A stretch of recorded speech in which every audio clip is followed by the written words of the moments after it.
ഒരു trading profit and loss account എങ്ങനെയാണ് തയ്യാറാക്കുന്നത് നമുക്ക് നോക്കാം. മോഡൽ എക്സാമിന് ചോദിച്ച അതേ ചോദ്യം തന്നെയാണ് നമ്മളതിന് വേണ്ടിയിട്ട് ഇവിടെ ഉപയോഗിക്കുന്നത്. ഈ question trading profit and loss account മാത്രം തയ്യാറാക്കുവാൻ വേണ്ടിയിട്ടുള്ളതാണ്. ഓക്കെ, ക്വസ്റ്റ്യൻ ഡീറ്റെയിൽ ആയിട്ട് വായിച്ചു നോക്കി ശേഷം നമ്മൾ ഇതുപോലൊരു trading profit and loss account വരയ്ക്കുകയാണ്.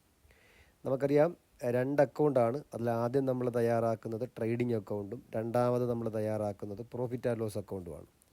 ട്രേഡിംഗ് അക്കൗണ്ടിൽ ഡയറക്റ്റ് എക്സ്പെൻസ് മാത്രമേ എടുക്കൂ. അപ്പോൾ ഏതൊക്കെയാണ് ഡയറക്റ്റ് എക്സ്പെൻസ് എന്നുള്ളത് നമ്മൾ കൃത്യമായിട്ടും പഠിച്ചു വയ്ക്കണം.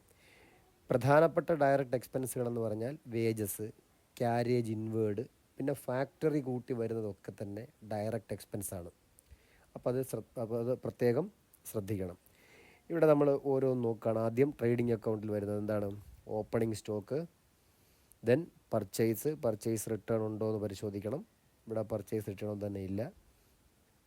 അതിനുശേഷം ഡയറക്റ്റ് എക്സ്പെൻസുകളാണ്.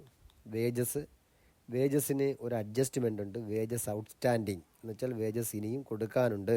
5000 അല്ല, 5500 5000 രൂപ കൊടുത്തത് കൊണ്ടാണ് അത് ട്രയൽ ബാലൻസിൽ വരുന്നത്. 500 രൂപ കൊടുക്കാനുള്ളത് കൊണ്ടാണ് അത് അഡ്ജസ്റ്റ്മെൻറ്റിൽ വരുന്നത്. ശരിയല്ലേ? അപ്പോൾ വേജസ് ഔട്ട്സ്റ്റാൻഡിങ് അതിൻ്റെ കൂടെ നമ്മൾ എന്ത് ചെയ്യണം? ആഡ് ചെയ്ത് കാണിക്കണം. അതിനുശേഷം വരുന്ന ഡയറക്റ്റ് എക്സ്പെൻസ് ഫാക്ടറി റെൻ്റാണ്, 2000 രൂപ. ഇനി നമ്മൾ റവന്യൂവിൻ്റെ സൈഡിലേക്ക് പോയി കഴിഞ്ഞാൽ തീർച്ചയായിട്ടും സെയിൽസ് 60000, പിന്നെ എന്താണ്? Closing stock. ഇത്രയുമാണ് ട്രേഡിംഗ് അക്കൗണ്ടിൽ വരുന്ന ഐറ്റംസ്. ഇനി നമ്മൾ എന്ത് ചെയ്യുന്നു? ട്രേഡിംഗ് അക്കൗണ്ടിനെ ക്ലോസ് ചെയ്യുന്നു.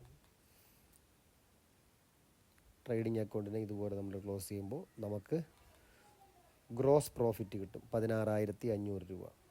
ഈ ഗ്രോസ് പ്രോഫിറ്റിനെ നമ്മൾ എന്ത് ചെയ്യുന്നു? പ്രോഫിറ്റ് ആൻഡ് ലോസ് അക്കൗണ്ടിലേക്ക് ട്രാൻസ്ഫർ ചെയ്യുന്നു. ഇനി ഇൻഡയറക്റ്റ് എക്സ്പെൻസുകളാണ്. ഇൻഡയറക്റ്റ് എക്സ്പെൻസും ഇൻഡയറക്റ്റ് ഇൻകവുമാണ് പ്രോഫിറ്റ് ആൻഡ് ലോസ് അക്കൗണ്ടിൽ വരുന്നത്. ഇവിടെ നമുക്ക് ആദ്യം എക്സ്പെൻസിൻ്റെ കോളം പരിശോധിക്കാം. ഇവിടെ ഇൻഡയറക്റ്റ് എക്സ്പെൻസായിട്ട് വരുന്നത് ഡിസ്കൗണ്ട് 2000, അതിനുശേഷം വരുന്നത് ബാഡ് ഡെറ്റ് 5000 അത് മാത്രമല്ല വീണ്ടും ഒരു ബാഡ് ഡെറ്റ് ഉണ്ടായി എന്നുള്ളത് അഡ്ജസ്റ്റ്മെൻറ്റിൽ കാണിക്കുന്നുണ്ട്. ആ ഫർദർ ബാഡ് ഡെറ്റ് കൂടി നമ്മൾ എന്ത് ചെയ്യണം? ആഡ് ചെയ്യണം. അങ്ങനെ 5900. അതിനുശേഷം ക്യാരേജ് ഔട്ട്വേർഡ് 4000 രൂപ. കണ്ടോ? ക്യാരേജ് ഔട്ട്വേർഡ് എന്ന് പറഞ്ഞു കഴിഞ്ഞാൽ ഇൻഡയറക്റ്റ് എക്സ്പെൻസാണ്. ഇനി ഇവിടെ ഒരു ഇൻഡയറക്റ്റ് ഇൻകം ഉണ്ട്. അതേതാണ്? Rent received 6000. അതിനൊരു അഡ്ജസ്റ്റ്മെൻ്റ് ഉണ്ട്. കാര്യം 6000 അല്ല, നമുക്ക് 6000 കിട്ടേണ്ട കാര്യമില്ല. അതിൽ 600 രൂപ എന്താണ്? അഡ്വാൻസാണ്, വരുന്ന വർഷത്തേക്കുള്ളതാണ്. അപ്പോൾ ആ അഡ്വാൻസിനെ നമ്മൾ കുറച്ച് ബാക്കി 5400 എഴുതുന്നു. ഇനി നമ്മൾ എന്ത് ചെയ്യുന്നു? ഇത് ക്ലോസ് ചെയ്യുന്നു.